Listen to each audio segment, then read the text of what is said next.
Yo, what's poppin', what's poppin', what's poppin'? Henny gang, gang, gang, gang, gang, gang, gang. If you're new to the channel, please be sure to like, comment, and subscribe. Click that notification bell so that you get notified whenever I do a video. Hold on. When you click that notification bell, you got to make sure that you select all, because by default, it's not going to give you all. And if you don't select all, you're going to miss a video. So make sure you select all so you get a ding ding when I go live. Hey, what's poppin', everybody? So tonight, I know that Diddy has been in the headlines a lot, and people have been really keeping up with Diddy because it's just been such a scandal. And if you know, like I know, then you know that there's going to be a whole lot of people that are going to be going down. Names are being brought up. Baby, it's about to be a whole show. You know, you feel me? Now, I know a lot of people are like, why are they taking so long when it comes down to getting to the trial of Diddy?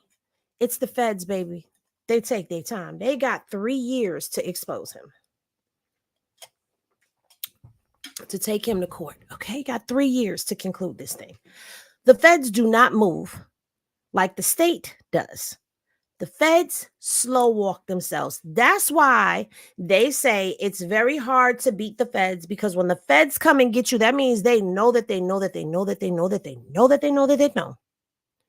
And you finna go down for it. Okay. So tonight, we're going to get into a little bit of Russell Simmons. I know. A lot of us heard a lot of things, but we didn't see anything. We didn't see anybody come out.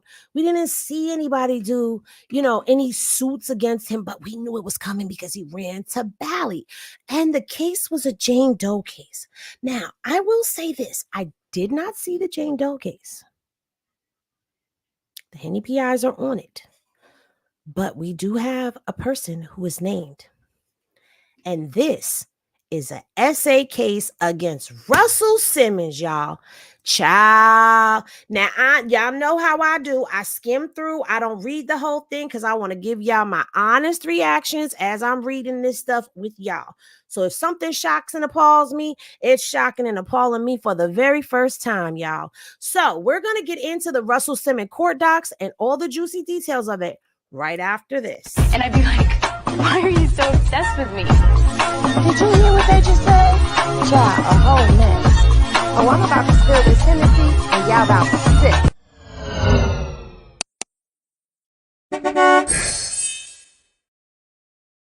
This video and its content are protected by and operate underneath the guise of the Fair Use Act.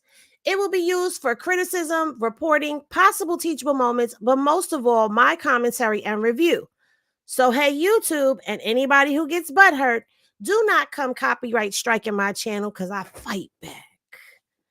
Also, everything in this video is allegedly according to what has been alleged.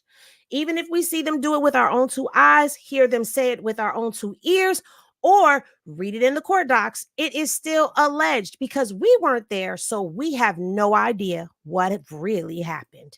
So let's get into all of our years and what's popping, because we've got to get to a certain time limit so that you can start really spilling this Henny the way it need to be spilled. Okay.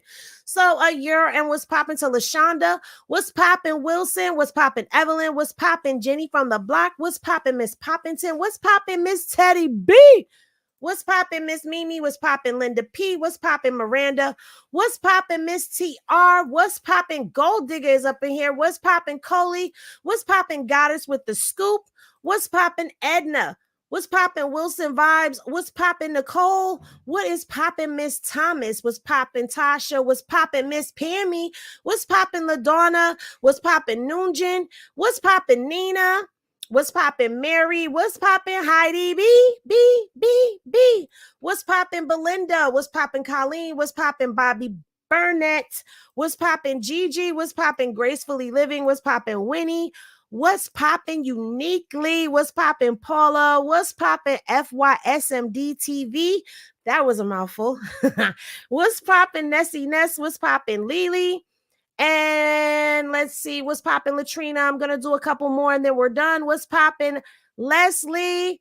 And what is poppin' too? Y'all see this tea. All right, what's poppin' to everybody who's here, who's gonna come in later, and who's gonna be on the replay game. Now, let me get comfortable. I don't like my lighting tonight. It seems a little dark, but it doesn't matter because we need to get into these court docs, baby. Everybody's going down. I said everybody going down. Oh, wait a minute. I'm not on my screen I like. Y'all know the screen that I like. Hold up. I like my screen a certain way. I'm sorry. I'm just very picky about my screen. It has to be this way or else I'm just going to feel off and out of sync. Let's get this watermarking. Okay, now let's put the Henny up on the bar. So bar court is in session. Oh my God, we are turning into an official bar court, y'all. I hope y'all realize that's what's happening here. I never intended to do court docs like this. But yeah, we getting ready to get into the court docs, baby. So these are the court docs that were filed on February 15th of 2024. That is this year, okay? And this is the case of Drew Dixon versus Russell Wendell. Child, let me put my glasses on because Wendell. Lord have mercy. That's an old school name. Thank you for the Cash App. I cannot find my glasses. What did I do with my glasses, y'all? Oh, there they are. Because I was going to say, I'm pulling out my good glasses tonight. Y'all getting the good glasses. Okay, because all my glass wearers, you know, you got your glasses that you pal around the house in, and then you got your glasses that you go outside with. These are the good glasses. Okay, we're going to get into these good glasses. I don't want to miss nothing. Okay, so plaintiff Drew Dixon, by and through her undersigned counsel, makes the following allegations against defendant Russell Wendell Simmons upon personal knowledge as to her own acts and status and upon information and belief to all matters. Henny glasses in the chat if you want me to read the introduction, or if y'all just want me to get down to them factual fact. Matter of fact, no, just put a Henny glass in the chat if you want me to read the introduction. Because y'all know how we do. We usually skip down to just the factual allegations. Not the judge. She said, get into it. Get into it. Okay, so, all right, we'll read the introduction tonight. We'll read the introduction. So, here's the introduction. The suit arises out of Russell Simmons' defamatory statements against Drew Dixon.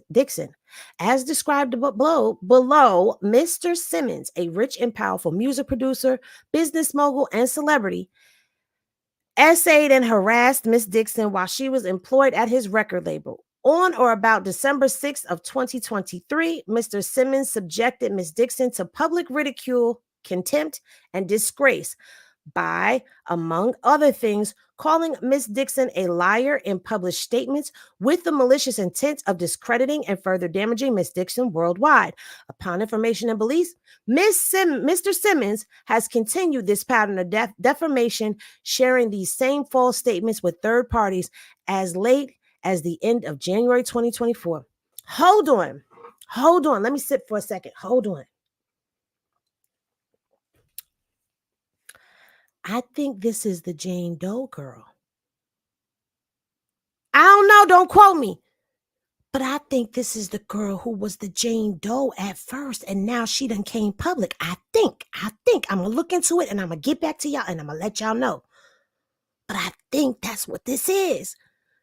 Child, he done defamed her so much as a Jane Doe, she done came out with her name. Ooh.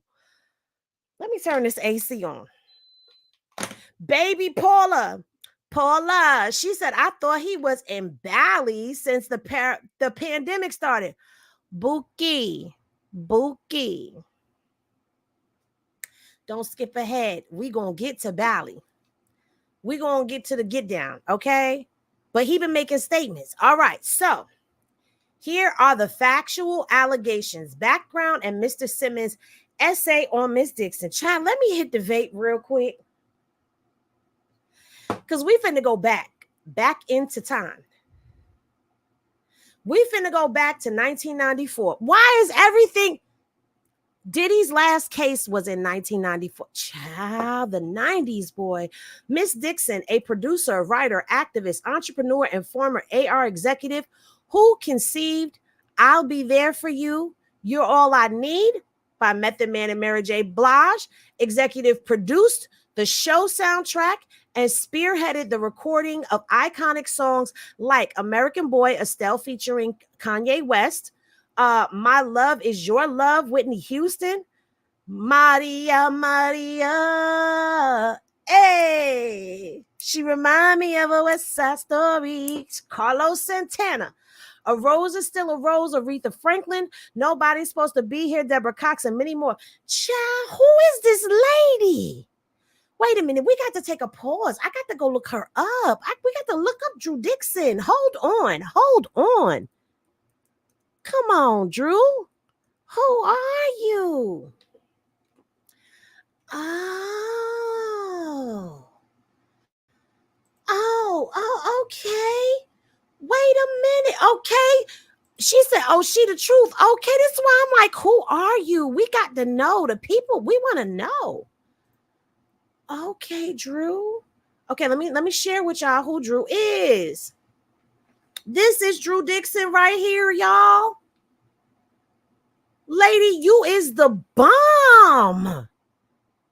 Oh, okay. All right, let's get back into the case. See, now we can put a face to the name. Who that woman, Harpo, who that woman? That woman is the woman who is accusing Russell Simmons of SA, and she's the one who's behind all those songs. I remember her too, Marianne. I just don't remember where I remember her from, but I remember seeing her around. Okay, so now that we got a face, let's continue.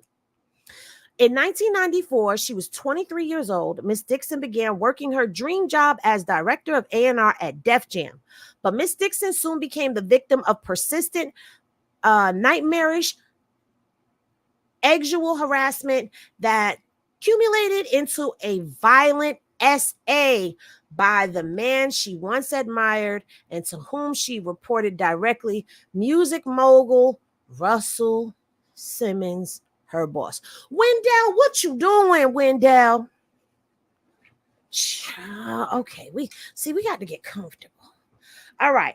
Mr. Simmons, a music producer, artist, manager, entrepreneur, and co-founder of the pioneering hip-hop music label Def Jam Records, now owned by Universal Music. Mr. Simmons is a music producer and co-founder and of the pioneering hip-hop music label Def Jam Records, now owned by Universal Music Group. So you don't Universal Group Music. So you don't own nothing no more. Somebody said commercial time. Oh, I'm sorry. That means we monetize. Hey, we monetize, guys. Okay. So I really got to watch my language. All right. Considered by many to be the king of hip hop, Mr. Simmons made Def Jam the defining rap label of its era. Even after Mr. Simmons sold his stake in Def Jam for a reported $100 million in 1999, he emerged as a de facto ambassador of hip-hop through his ventures in comedy, Def Comedy Jam, film, The Nutty Professor, How to Be a Player, apparel, Fat Farm, Baby Fat, poetry, Def Poetry Jam, finance, Rush Cards, digital media, Global Grind, and All Def Digital, wellness guru, Tintris Yoga Studios, author of 5 self-help books, and activist Hip Hop Summit Action Network. His net worth is estimated to be approximately $340 million. Sexual exploitation and the power imbalance between women and men are pervasive in the entertainment industry. and hip hop has not been immune to its blight on our American culture. Child, you ain't never lied. Okay, Mr. Simmons fostered a chaotic workplace environment where he thrived on the actual exploitation of individuals who were dependent on access to his opinion and approval in order to perform their jobs and succeed in their careers. At the time of the assault, Mr. Simmons did not maintain an office at Def Jam or Rush Communications. All meetings with him took place in his car, in his apartment, or in restaurants and other spontaneous locations arranged by Mr. Simmons as he whim.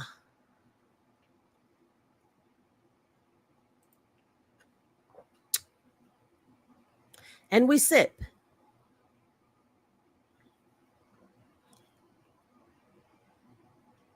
As I process what I just read, you are a multi-millionaire music mogul with your hands in a whole bunch of stuff.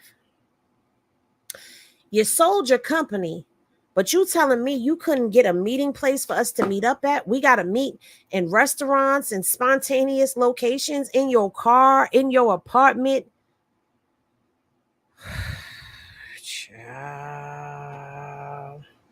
Mr. Simmons was a well-established gatekeeper. Gatekeeper is such an interesting word to use for all of this. Put a pin in that. Somebody remember to remind me to go back to my thoughts on the gatekeeper comment. Okay, somebody put a pin in it. Remind me later to come back to that. Okay, the male gatekeepers. Okay. A well-established gatekeeper, perhaps the most powerful gatekeeper in hip-hop in the 1990s, who abused his position of power to exploit women whose careers and livelihoods were in his hands. The male gatekeepers in the hip-hop music industry were all closely connected personally and professionally, and we see that. We see that. All of them were all intermingled and connected. We see that. So any report of SA or harassment would be career ending for a gifted young artist or a talented young executive pursuing a career in the industry. Thus, many victims remain quiet. So even to this day, in fear of career ending retribution. Wait a minute. Hold on. Are we reading a court case or are we reading an article? I'm confused. I understand its background,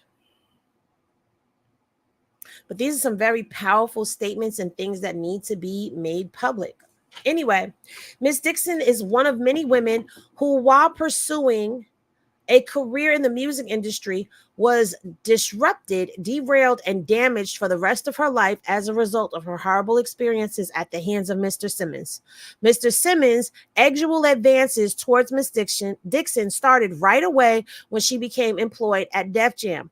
Over time, the nature of his advances became more explicit. Verbal overtures that she deflected escalated to unwanted physical contact. The pressure became relentless, but Miss Dixon was determined to succeed at this job. Pause. That's why them jokes ain't always jokes. When they be doing them dirty jokes at work, don't allow that to slide around you like that, because at the end of the day, it escalates. It's kind of like how, remember we talked about what Ness, who was on Making the Band, said, how it's like, oh, okay, so they'll send the stylist in there to style you and they'll touch you inappropriately and you allow that to slide. Then they move you on to the next person and you let them to do certain things and you let that slide and they move you on to the next person. That's kind of the same thing that happens in the workplace. You allow things to slide. You allow people to make those types of sexual jokes around you. They think you're okay. You're cool with it. They go to touching. You don't say nothing. They think you're okay. You're cool with it, but you're not. On the inside, you're not okay, but you feel so intimidated. You feel like you don't want to open your mouth and say anything. And then the next thing you know, it done went too damn far. And now you're in a position where if you do something, if you say something, you can lose it all. It's sad. This is so freaking sad. She developed strategies to deflect his advances while maintaining a rapport in order to get the approval she needed to pursue. the creative ideas associated with her position as an A&R executive. She believed at the time that if she successfully delivered a hit record, that Mr. Simmons would realize that she was a valuable colleague to be treated with professional respect. She also believed that a credit on a hit record would open doors to an A&R job at another company. After 2 internships at different record companies, a job as a receptionist at the artist management company, and a job as a junior executive as a music publishing executive, Miss Dixon did not want to leave Def Jam without proof that she was capable of delivering a hit record. So she tried to walk a tightrope where she had enough access to Mr. Simmons to get the green light on her ideas while maintaining distance to avoid his harassment. Shaking my head. He routinely attempted to grope her and kiss her, undeterred by Miss Dixon's rejections. One time, Mr. Simmons forcibly pushed Miss Dixon into a broom closet at a restaurant and tried to forcibly kiss her. Another time, at a staff meeting, Mr. Simmons asked her to come sit on his lap. Mr. Simmons also regularly exposed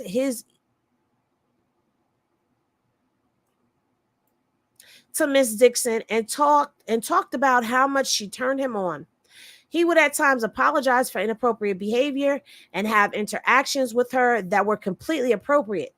The outbursts were unpredictable, and Miss Dixon employed many strategies for trying to manage her working relationship with Mr. Simmons. Baby, that happened to me at work, but I never let it slide. I had 2 cases on my own coworkers. Well, good for you for standing up for yourself. Dang, the things women put up with to keep a position. Child, you're not late, baby. We're just getting started. It's just getting good. Dang, they were just unruly and barbaric, right? Ew, why would she want that, right? Hey, Tiffany. This really makes me sad. I guess God knew the music industry and my voice would not mesh. I looked up to a lot of these people. Girl, listen, let me tell y'all something. I had a hand at attempting to break into the music industry when I was younger. Russell Simmons looked like the 5th Teenage Mutant Ninja Turtle. I'm done.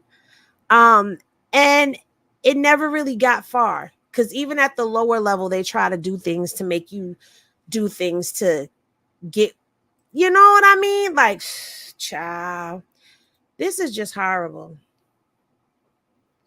Let's continue, because here we are a year later. One night in New York in 1995, Miss Dixon ran into Mr. Simmons on the street on her way to get money for a cab from an ATM. Mr. Simmons flagged her down from across the street and urged her to cross the street to speak with him. When she explained that she was on her way to get cash for a cab, he insisted on ordering her a car and complimented her for having the number one R&B album in the country, The Show, the soundtrack. Miss Dixon heard Mr. Simmons call his assistant on his cell phone and ask her to order Miss Dixon a car. When he ended the phone call with his assistant, Mr. Simmons asked Miss Dixon to come upstairs with him to listen to a new demo that he had just heard. Because of the harassment, Miss Dixon was weary about listening to the CD with him in his apartment. So she asked if she could take the demo home with her and listen on her own. Mr. Simmons agreed, but told her to come upstairs so he could give it to her because he had to use the bathroom.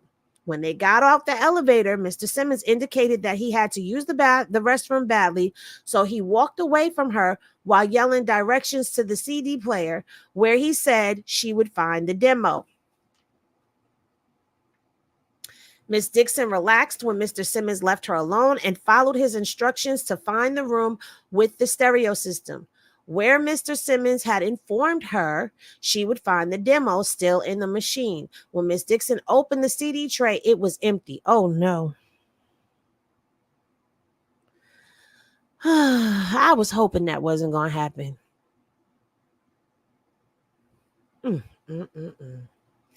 Moments later, Mr. Simmons grabbed Miss Dixon from behind. He was naked except for a cap. Child. He proceeded to pin her down on the bed and violently R-word her. After the assault, Miss Dixon was horrified and traumatized.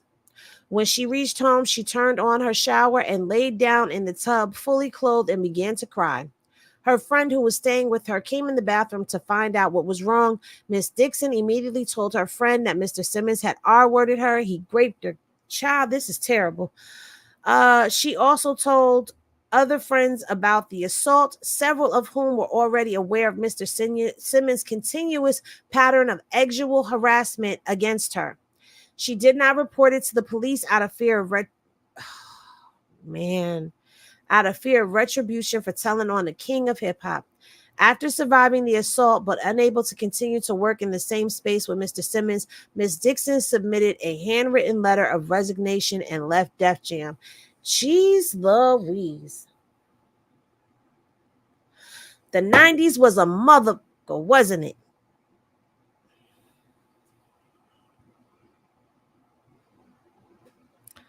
Listen, I know everybody is innocent until proven guilty, but these allegations are just... these are hard to digest as a woman. Like, this is hard. Quincy, Clive, Russell, Diddy, the industry gatekeepers, music catalogs is tainted with talented artists. Motown art, or Arista, Def Jam, Bad Boy. How we feel about their music moving forward is the question. That's the question I've been asking. Like, I have no idea what to do. Like, what do we do with all of this music? Ooh, child. All right, Miss Dixon's horrific experience at the hands of Mr. Simmons is unfortunate, just one of many. Over 20 women have accused Mr. Simmons of sexual harassment or assault. Henny PIs, if you in here, we got to get on this. Can we please pull that? Can we please pull that? See if we can pull anything else on Mr. Simmons. This is ridiculous. Several months after leaving Def Jam, Ms. Dixon steadied herself and started at Arista as an RNA under Clive Davis. You just mentioned Clive Davis, SYSMD. In 1996, there she enjoyed more success helping to orchestrate smash singles like Whitney Houston's My Love Is Your Love, Aretha Franklin's A Rose Is Still a Rose, and Santana's Maria Maria. Despite having suffered at the hands of Russell Simmons, Ms. Dixon fought her way back into the industry, working tirelessly to make her mark as a consistently successful and uniquely gifted A&R executive. Miss Dixon hoped to move on with her career at Arista, but in 2000, L.A. Reid replaced Mr. Davis atop the label. Oh, please. Please don't get no darker. Mr. Reid subjected Miss Dixon to further abuse, subjecting her to consistent sexual harassment, project sabotage, and retaliation, and eventually SAing her in 2001, causing her to leave Arista. This lady, wait a minute. Now, I can't slam those down. Those are the good glasses.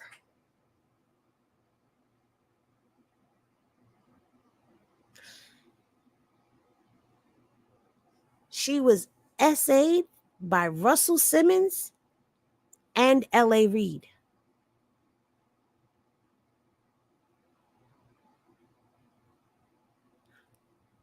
Wow. Wow. So she went through this horrific event with Russell Simmons, allegedly. Allegedly. We have to say allegedly. Fought to get herself all the way to the top. To be SA'd again? She just said it. She just said it. She said, despite having suffered at the hands of Russell Simmons, Miss Dixon fought her way back into the industry, working tirelessly to make her mark as a consistently successful and uniquely gifted A&R executive. Miss Dixon hoped to move on with her career at Arista, but in 2000, L.A. Reid replaced Mr. Davis atop the label. Mr. Reid subjected Miss Dixon to further abuse, subjecting her to consistent sexual harassment, project sabotage, retaliation, and eventually SAing her in 2001, causing her to leave Arista. So she just left one event, fought her way back to get to where she wants to be, only for this to happen to her again. And you know, they all are intermingling. Jeez Louise. In 2001, I'm trying to rush it to this era. In 2001, when she attended Harvard Business School and graduated with honors in 2003, Ms. Dixon had struggled to find ways to navigate around the circles of influence of these two titans in her industry, Russell Simmons and L.A. Reid. As she has revealed in media interviews, we're going to have to find some of these interviews. This has been a yeoman's task. I don't know what that means. Whenever she sought to fight her way back into the industry, the trauma from the assaults will resurface when she encountered the offenders or their enablers. Even still, she managed to get a few projects off the ground, including American Boy with Estelle and Kanye West. In 2017 was a year of reckoning for sexual abusers and harassers whose power and wealth had previously shielded them from accountability.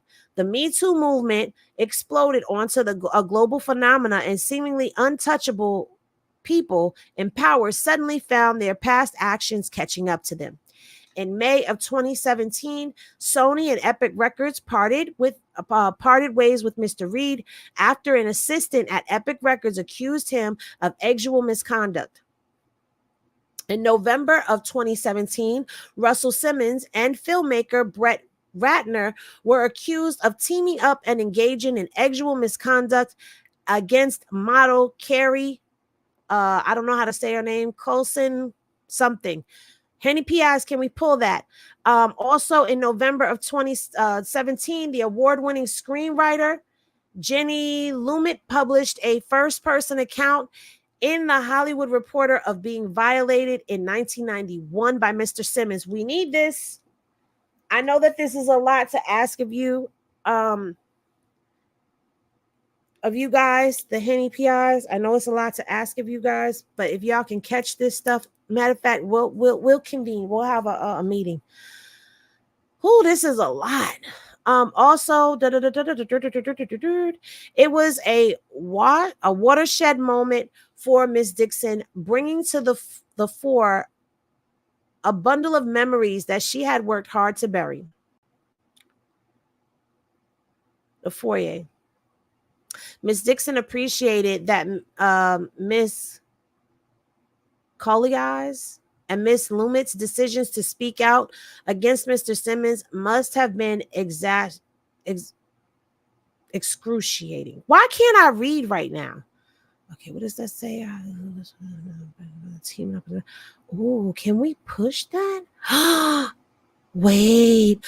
Ooh, we got it. We're going to read that. We got it.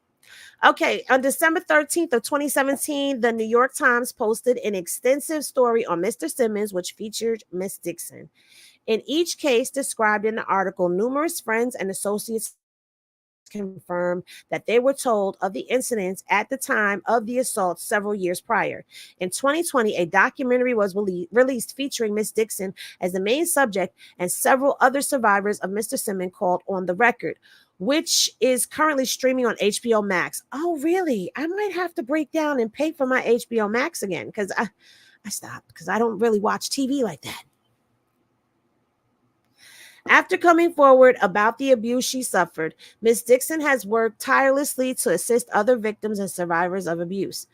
Doing so put her back in the crosshairs of her abuser's sphere of influence. Mr. Simmons, December 6, 2023 interview. Oh, in December of 2023, Mr. Simmons continued a concerted and malicious campaign to discredit Miss Dixon and to damage her reputation. That Miss Dixon factual reporting of what he did to her would not be credited. On or about December 6th of 2023, Mr. Simmons gave a public global interview with journalist Graham Benziger for his podcast In Depth with Graham Benziger. See YouTube. Y'all want to watch? Henny Glasses in the chat if y'all want to watch this. The full interview on December. You know what? We're going to have to do that in the members.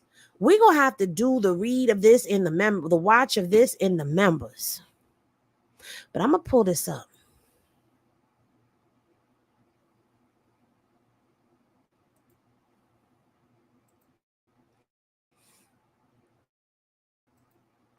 And then there's another one.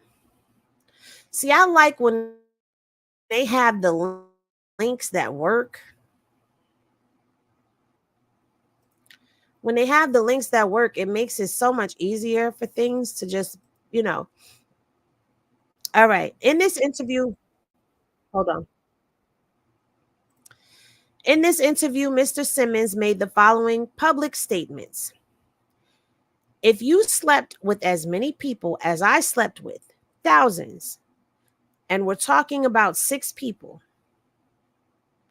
but I can simply tell you that I was in so many compromising situations that people can have a recollection from 30 or 40 years ago, and it can be different from my recollection. And it could be one where there was perhaps a collaboration. If you had more foursomes than most guys at once, could someone leave and feel hurt? Can someone reimagine a story out of thousands of people? Can someone want notoriety in a market where people thirst for fame, even infamous? Yeah, it's great, a serious word, but I think they've changed the meaning. But certainly I have found forceful. But certainly I have never been forceful in any relationship. All of what I've had has been consensual.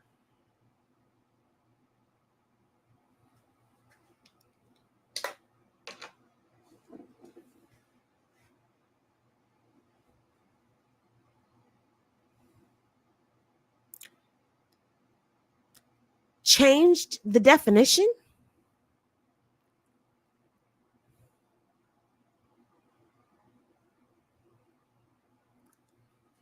Let me see if I got this right. Y'all tell me if I'm off track. So you're trying to say to us that you've had eggs with thousands of people and you've had so many 4-ways that it's possible that somebody could have a different recollection from me. But I've never been forceful, and somebody's feelings could be hurt. I mean, we're in an industry where people want fame, even want to be infamous. But I think we're changing the definition of what grape is. That's your story, and you sticking to that's your defense? Is that your defense, sir?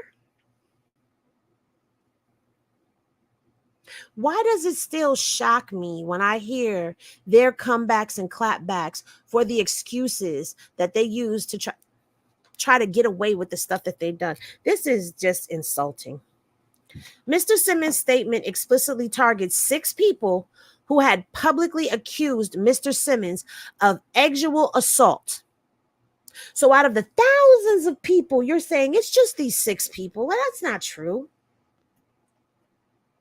I've had eggs with thousands of people, so it's only 6 people. Come on. That's what it's giving. Why aren't there more? Why is it just these 6?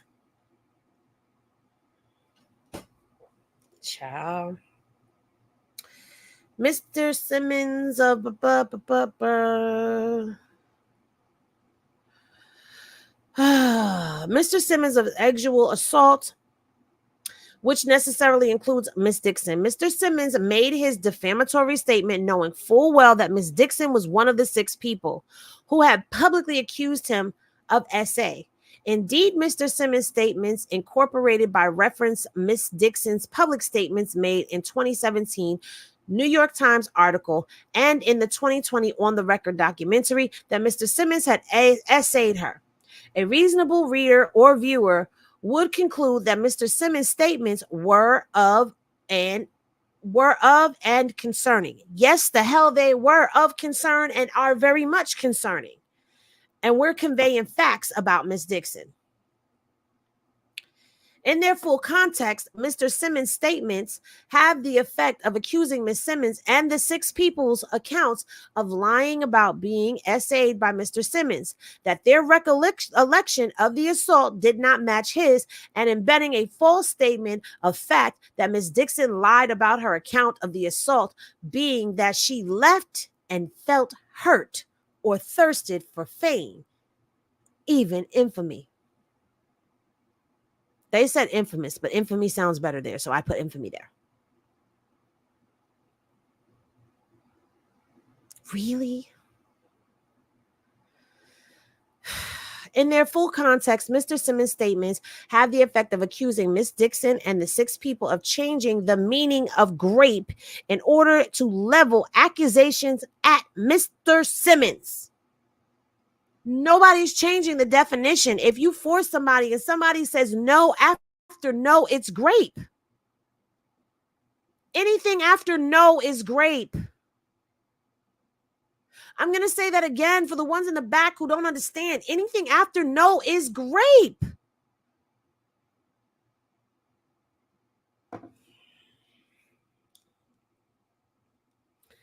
In their full context, Mr. Simmons' statements have the effect of communicating that Miss Dixon was lying about Mr. Simmons being violent with Miss Dixon. Mr. Simmons intended his false statements to be specific statements of fact, including a statement that he had not assaulted any of the women who had publicly accused him, including Miss Dixon.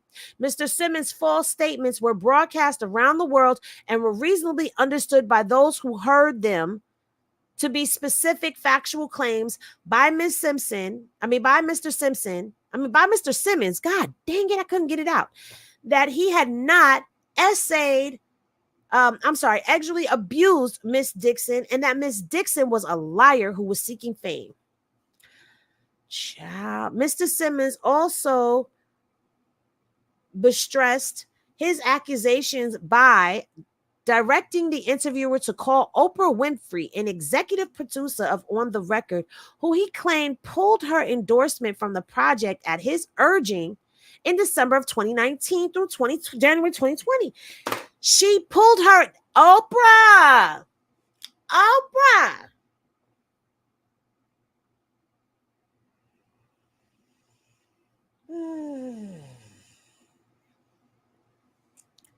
That is so disheartening. That is so disheartening. You want to know why that's disheartening to me? Because Oprah, you are a victim of being M-worded, raped, and sexually abused and assaulted.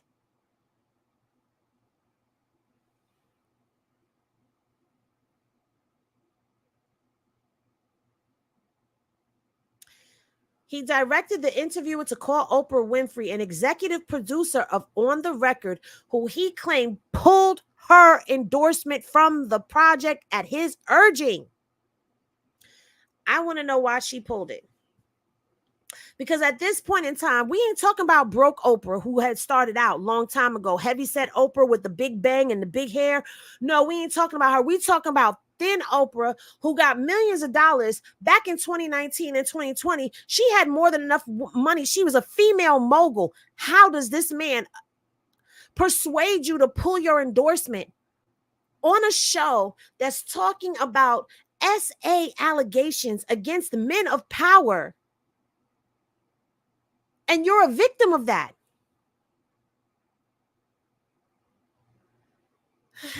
Right. I shouldn't be surprised after the stuff we heard that's going on in her school in Africa with them women. Child, this is disgusting. I was about to curse. It's freaking disgusting. Well, there goes my wanting to be a news broadcaster. Huh. There go my feelings. I'm in my feelings. Oh, Lord. That part, Kristen.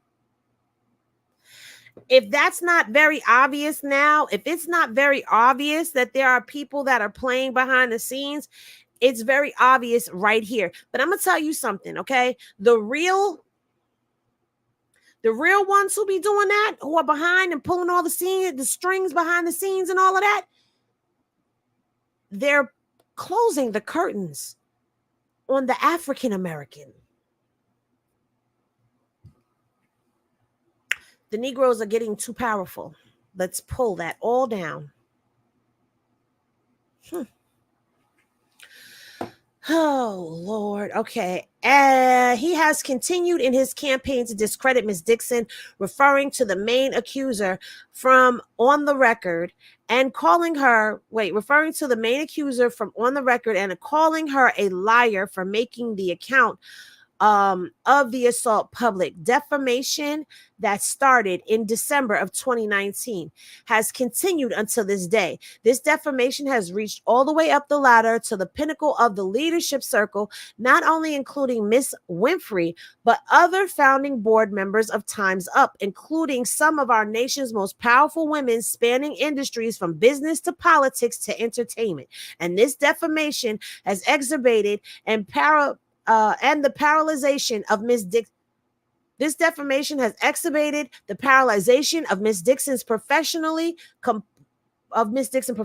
completely foreclosing that she could recover the career that was derailed for a second time during her tenure working for L.A. Reid. In 1996, after the grape at Def Jam, Ms. Dixon was able to dust herself off and succeed again at Arista, partly because she did not allow the assault by Mr. Simmons to be publicly known.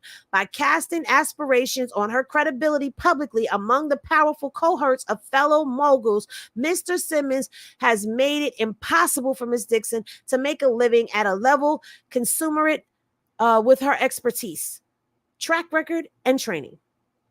Her fears of ostracization and retribution when she was first assaulted have been fully realized. Undoubtedly, the defamation has foreclosed Ms. Dixon's re-entry into the entertainment industry in numerous ways, including but not limited to the proverbial blackballing at the highest possible level of power and influence in her field and business in general. Indeed, Mr. Simmons and his fellow gatekeepers have locked the doors to Ms. Dixon once and for all. Count one is the defamation. Okay, we read about how he defamed her. And let's see, is there another count? In this suit, it is just the defamation that she is going after, from what I am seeing, just the one count in this suit. But I will be meeting with the Henny PIs, and we will be going over what we can pull out and we can seek and find. So before we leave this subject, I'm going to go ahead and read the Hollywood Reporter's article about Mr. Simmons. Okay. The LA Times reveals new allegations of sexual harassment and assault against the producer, director, and music mogul who are lifetime friends. So you know what that means. They was out here running trains on females. Lord, and this article was written by Hillary Lewis on November 19th of 2017.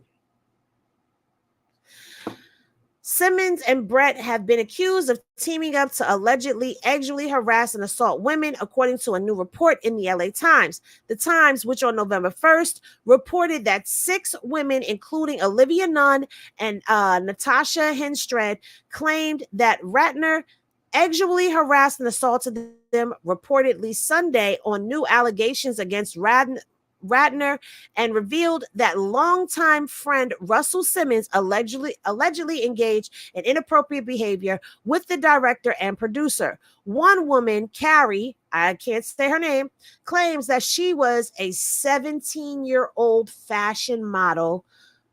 She met Ratner, then an up-and-coming music video director and protege of Mr. Simmons, the music mogul who co-founded Def Jam Recordings, and Simmons at a casting call.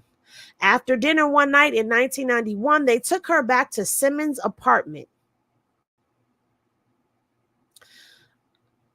ostensibly to show her a music video they had been working on, she told the Times. But Simmons quickly began making aggressive sexual advances and tore off her clothes. I looked over at Brett and said, "Help me." I'll never forget the look on his face, she told the newspaper. In that moment, the realization fell on me that they were in it together. Carrie said that Simmons then tried to force her to have intercourse, which she fought wildly. He coerced her to perform mouth mop, though she said, and she acquiesced.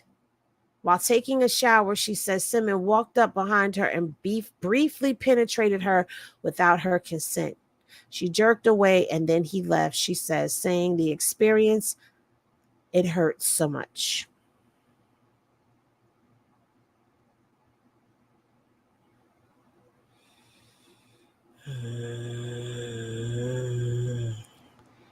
Simmons strongly disputed Carrie's account in a statement, claiming everything that happened between us 26 years ago was completely consensual and with Carrie's full participation. She says that she saw Simmons at a Soho house in West Hollywood last year, where he approached her and delivered a really touching, remorseful apology for his behavior. Mr. Simmons' attorney, Brad D. Rose, meanwhile says the apology was in the context for the embarrassment and upheaval the weekend caused her, connected to her infidelity. What? Connected to her infidelity? She disputed that account. In a statement to the Times, Simmons said Carrie claims Carrie's claims does a disservice to those who have been true victims of sexual harassment. Let me be crystal clear and very direct. Abusing women in any way, shape, or form violates the very core of my being, he said in a statement obtained by the Times and the Hollywood Reporter. What? In a statement received by THR, Simmons added, "I completely and unequivocally deny the horrendous allegations of non-consensual eggs against me with every fiber of my being." You know what? I'm not reading no more of this. No, we started. We might as well. No, I don't want to read no more of this. I'm sorry. I can't, y'all. I can't. And I'm going to tell you why I can't. Because I cannot sit here and I cannot continue to read that this man is trying to make it okay with what he did. I cannot sit here and read the BS that he's saying when we're hearing a pattern of behavior. We're getting a pattern of behavior.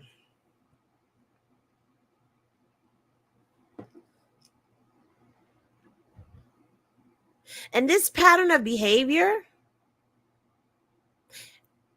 is echoing. It's not even echoing. It's screaming loudly now to how Diddy got down, how Simmons is getting down, and how anybody else that has something come out against them is getting down. They're all using their power, their privilege, and their influence. They all run around. It is a billionaire boys club, and the minute you speak out against them, you get blackballed. You got to think about not just the women that got blackballed, but the men that spoke out that got blackballed as well. Cassidy got blackballed. Okay. I always bring up Cassidy because I think that was so foul how he got blackballed out of nowhere. A lot of these artists, a lot of these people that should have been, think about this, all those people that should be way up there and way out, why aren't they? Why are they not catapulted into the stardom that they deserve? Yes, Jaguar Wright is blackballed.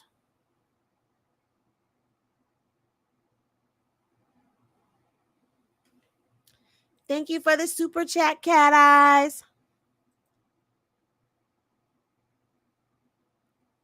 They were able to maintain this and continue to assault people under the guise of, if you open your mouth, I will ruin you.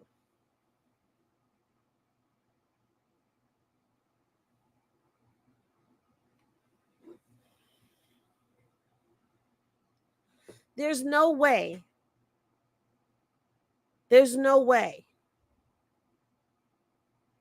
that you could tell me that all of them didn't sit. I could see all of them sit back and talking about this together. You think that L.A. Reid didn't have a conversation with Russell Simmons? You think he didn't know who this Miss Dixon woman was when he took over that company? See, my mind goes deep down the rabbit hole, and it makes me think, and this is just my opinion. In my opinion, these are my thoughts. These are not true. Everything is alleged, including what I'm about to say. You don't think it's possible that they had a phone conversation and it was told what was done to her? And instead of her being shut down, she was able to keep rising? And it wasn't thought amongst them that if we continue to let this girl rise, it's only a matter of time before she opens her mouth. We need to shut her back down. And it happens again to her, and it does just that. It shuts her down. And now here comes Oprah, somebody who's in good with the Billionaire Boys Club, trying to give these women voices and power, and gets a phone call, bloop, bloop, bloop, back out of that. And now she backs out of that.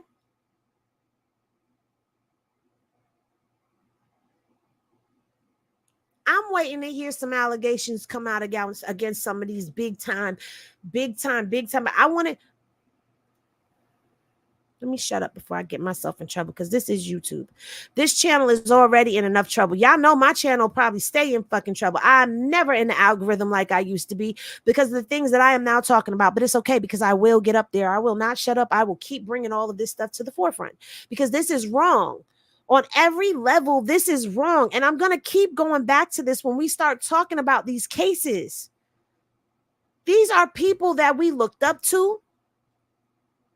These are people who were groundbreaking. These are people who produced, who were a part of a lot of the music, not just of the 90s, but of our lives. And while we're partying and making babies and having beautiful eggs to their music and creating these memories and finding comfort in all these songs that their labels put out, and we're pouring our money into all of that, we're pouring our money into the pockets of people who were using the very money of us, the people who worked hard for it, or our parents who worked hard and gave us that money, or we did allowance to get that money to go out and buy that Run DMC album, to go out there and buy that 112 CD, to go out there and buy the next Little Kim or whomever, R. Kelly. We bought their albums. We put the money in their pockets. And even if we bought a 112, a Biggie Smalls, a Little Kim, a Faith Evans, a Craig Mack, if we brought any of that music, guess what happened? Not only did we put money in the artist's hands, we put money into the company. We put money into Diddy.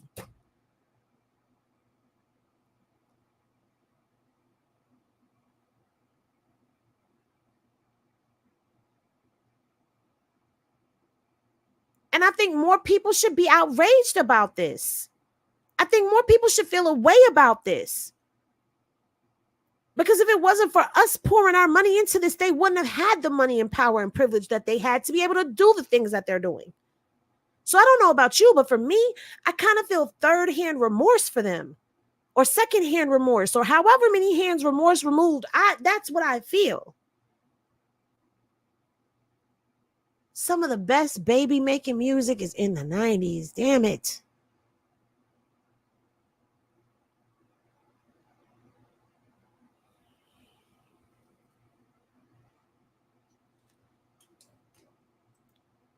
Thank you, Tiffany, for the super chat.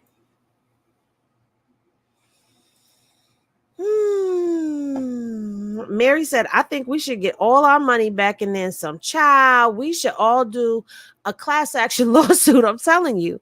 Thank you for the super chat, Linda P. She says, keep talking, Henny.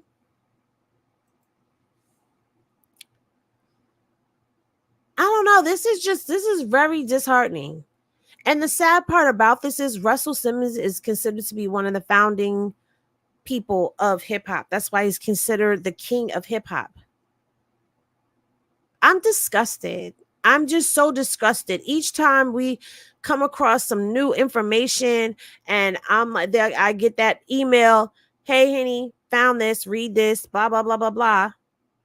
Or I'm like, hey, guys, let's see if we can find blah, blah, blah, blah. And I start reading. It's so disheartening. I would love to sit and be a fly in the wall on all of these court cases because I want to hear. Where is her case at again? Let me go look and see. I ain't saying I'm going to do it, but I'm just saying I need to see. Oh, you know what I didn't read? My bad, y'all.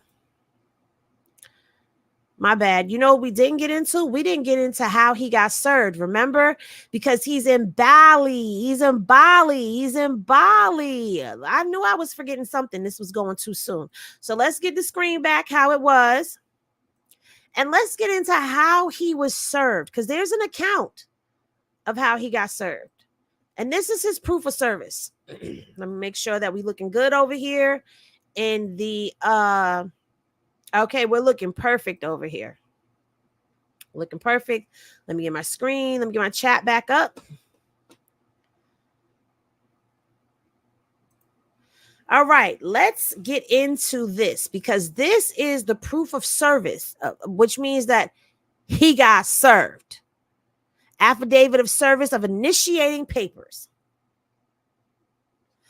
So Daniel John Ayub, I don't know how to say that, duly sworn, deposed, and say, I am over 18 years of age and am not a party to this case. I reside in Jakarta. I think I said that right. I hope Jakarta, Indonesia.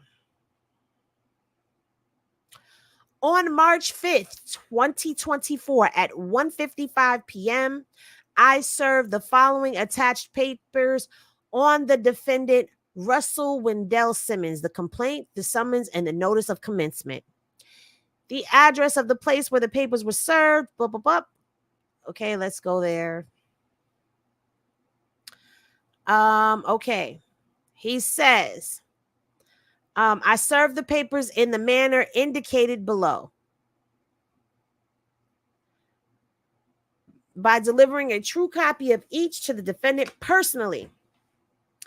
I knew the person served to be the person named in those papers as he is a well-known celebrity and is widely known in Bali, Indonesia, as well as in the United States and other places. I identified him from his Instagram account and YouTube videos, as well as various news reports about him, which carried his photograph. Description: the individual I served had the following characteristics: male, 5'9" to 6 feet, 161 to 200 pounds, over 61 years of age. Color of the skin is black. Color of the hair was shaved from the head, so bald. Other identifying features are none. No military service, no none of that, okay?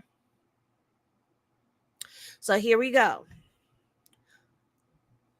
In order to attempt to serve on the defendant on March 5th, 2024, I traveled from Denpasar area of Gadaz, Bali, health and wellness resort. Wait a minute. So he traveled. Upon information and belief, I understand this resort to be owned by the defendant, Russell Simmons. This mofo owns a resort over there in Bali.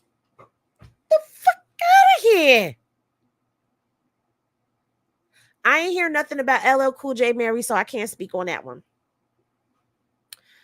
I arrived at Gadai's Bali location at 12:30 p.m. Bali time. The entrance to the resort is along a small dead-end road ending at Gadai's Bali. It was necessary to pass through 2 security checks to enter the resort. After arriving, I spoke with some staff at Gadai's and expressed interest in the resort. After a short time looking around the public areas in an attempt to see Simmons, I sat in the restaurant area around 12:50 p.m. and ordered some refreshments. I was sitting at the following location. So here we have. Okay, I can't get no closer, but here we have a photograph of where he was sitting at. He is sitting chilling in a beautiful resort that he owns and is still making money. Oh, this shit just gets better. Thank you for the super chat. Tiffany says, Henny, you are shining a light that needs more attention to all of the Vics. Bali probably at high resort with kids. Henny, you're my hero. Oh, thank you, Wookie. All right. This photo is taken from the position where I was seated looking across the restaurant. I was seated on the left-hand side of this photo, facing forward towards the sofa and the outside area behind. I was advised by the staff that I could book a one-on-one yoga class, but that the instructor was a local Balinese person. The staff advised that the early morning class was held at 7 a.m. to 8 a.m. From 7 a.m. to 8 a.m. were only for the in-house guests. Around 1:40 p.m., I asked for a tour of the resort. I had not seen the defendant Simmons up to this time. At around 1:55, a person I recognized as Simmons came up some stairs and into the restaurant area and stood right in front of where I was seated. Simmons was speaking to a woman whose name I did not know. From the photograph above, Simmons was standing between where I was seated and the left-hand side of the photograph, looking forward, and the sofa that can be seen, looking forward, I guess, at the sofa that can be seen in the photograph. I recognized him as the person named as in the service papers as Russell Simmons, is a well-known celebrity and widely known in Bali, Indonesia, as well as in the United States and other places. I identified him as Russell Simmons from his. Okay, so they get into how they identified him. Simmons stopped speaking to the woman who was standing next to him. She moved across the restaurant to the right of the photo and exited the restaurant. Simmons then sat at the table to the right of my table. The chair he was sitting on cannot be seen in the photograph. He was seated about 6 to 7 feet from my position. I could clearly hear him speaking to another person at the table. Simmons was the one with the woman in the below photo. Simmons was with one of the women in the below photograph, the woman in the front of the photo with the black top and scarf. So this is the woman with the black top and the scarf. I don't know if y'all can see that, but this is her right here. Okay. There were also 2 other people at Simmons' table. The Asian woman in the red top. I don't see her. Oh, right here in the corner in the red top. In the above photo, she had an American accent, and a white male who I did not recognize, not pictured. From the above picture, the woman in the red top, situated in the front right side, and the woman to the left situated. Okay, we know where they are. We found them. After a moment, I stood up and stepped across to where Mr. Simmons was sitting. I said, "Excuse me, Mr. Simmons, I'm sorry to interrupt your meeting." I then handed Mr. Simmons the service documents with an envelope and said, "This is for you." He grabbed the envelope from me and said, "What's this from?" I replied, "You've been served from the United States, from the state of New York." Simmons then quickly dropped the envelope on the table and said, F-ish. I sat back down at my table as I had not paid the bill for the food. I sat there an extra 5 minutes waiting for the bill. As I sat there waiting for the bill, I heard Simmons ring someone who I thought might be his attorney and say, "South African guy just handed me an envelope and says," and wait a minute, handed me an envelope and he's with a big black guy. The person with me was my driver, who was from Indonesia. Simmons then continued to speak to the other person on the phone while I waited. I heard him say, "Should I open the doc here now or wait till later?" When my bill came, I paid and was preparing to leave. At this stage, Simmons started calling his security people and other staff. I heard Simmons ask them, how did these people get in here? He had a further conversation with his security and staff, but I left while he was doing this. I left the resort at around 2:20 p.m. and returned to the Despar area.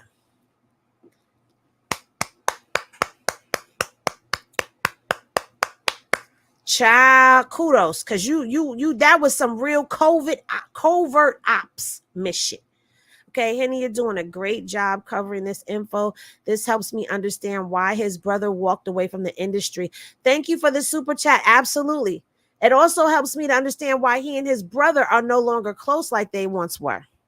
It also helps me to understand why his brother was not a part of his label either. He did a very good job at telling us how he got the court docs in his hand. Baby, that man said, I drove from one part of the country to the other. Okay. I walked up in this man's resort, pretended to be interested. I sat around because I knew he was going to come. And as soon as I seen him, I handed my shit to him. And I, nice and calm, cool and collected, sat back down and waited for my bill while I watched this man have a fit.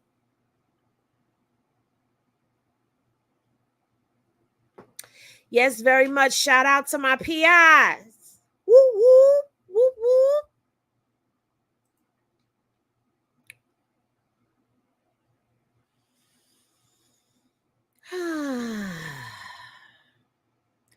So for those who were wondering about him being in Bali, I think, Paula, if you're still here, this is how he got served in Bali.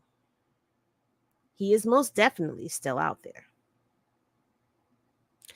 But now he cannot say he did not know about the case because, sir, you've been served. And if you choose not to show up for court, it doesn't mean that the case doesn't continue. That means she'll win by default.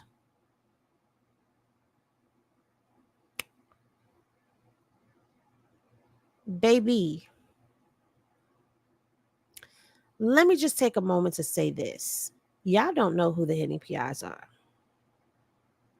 Y'all don't know who the HBIC is. Y'all don't know how thorough shit gets. And I'm so grateful because they know. They know. They know. Oh, you going to give me this too.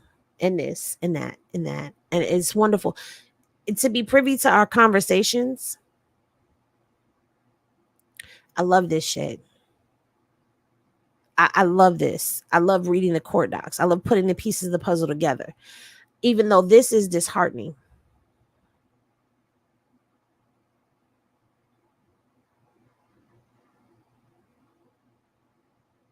There have been more court cases than a little bit. Y'all do know that, right?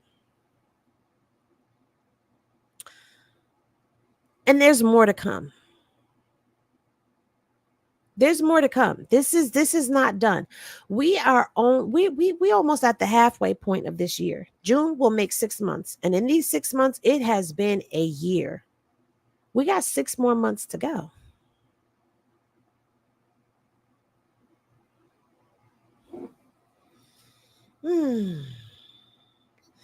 Anyway,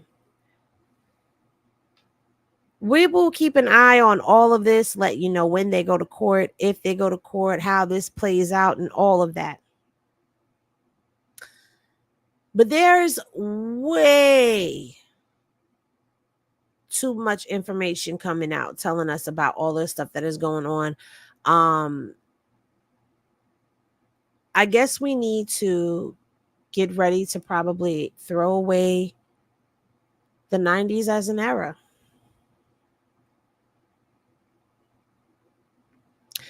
No, we can't. Gatekeeper, thank you.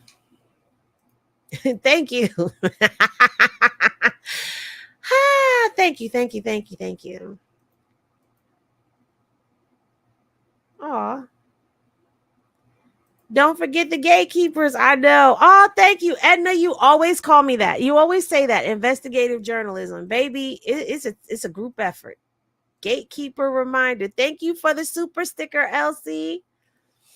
Yeah, I love the 90s. I can't do that. I can't throw it away. But God, you making the 90s dark. Okay, so what I was saying about the gatekeepers. It seems like whatever gatekeepers were above these gatekeepers were the ones who put them into position.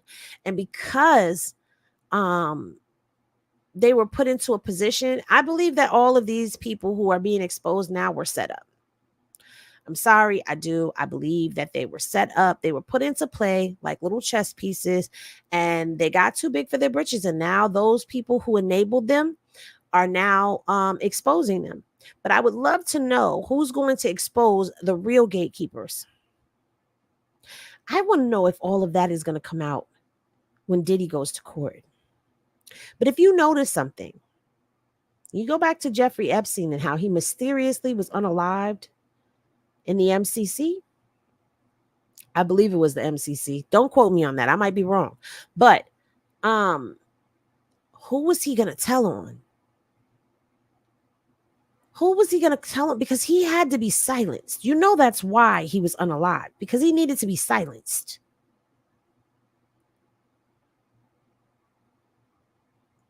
And I also feel like this. I think that gatekeeper is a great word for all of these people, because they were the ones that were holding other people's careers and livelihoods in the palm of their hands.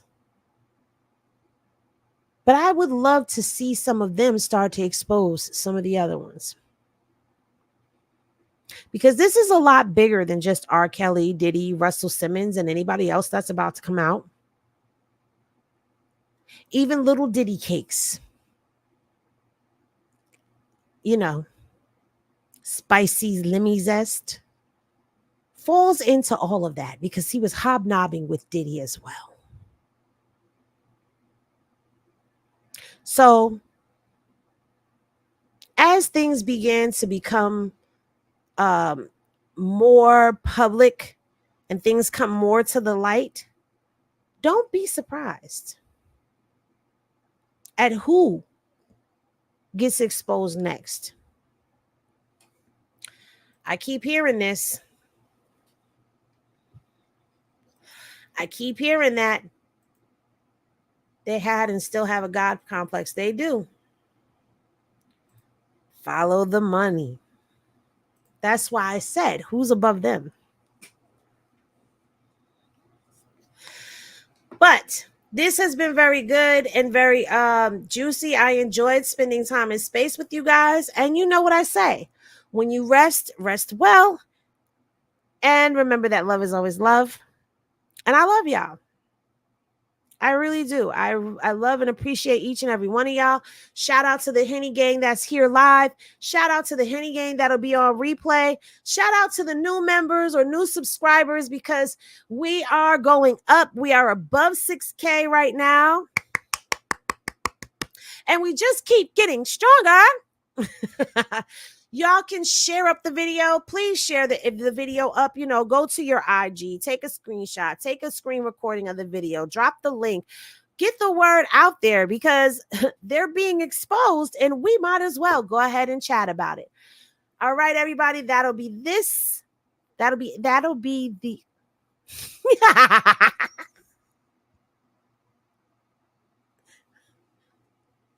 boop. That'll do it for this show. I will see y'all in the next one. Peace.